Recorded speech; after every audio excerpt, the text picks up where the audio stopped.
বছরের পর বছর তো বটেই, জুলাই বিপ্লবের পরও রাত বিরাতে যে নেতার প্রতিকৃতিতে ফুলেল শ্রদ্ধা জানিয়েছে আওয়ামী লীগ ও তাদের সহযোগী সংগঠনের কর্মীরা, সেটাও গুড়িয়ে দিয়েছে বিক্ষুব্ধ ছাত্র জনতা।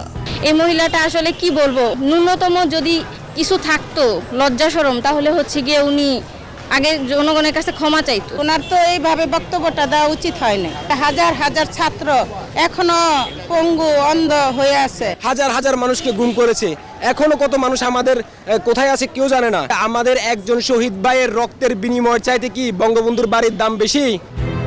স্বৈরাচারী আওয়ামী লীগের কর্মসূচি, হাসিনার ভাষণ, টেলিফোনে কথোপকথনে বিক্ষুব্ধ হয়েই মূলত অভ্যুত্থানের 6 মাস পর এমন ক্ষোভের বহিঃপ্রকাশ নানা বয়সের শ্রেণী পেশার মানুষের।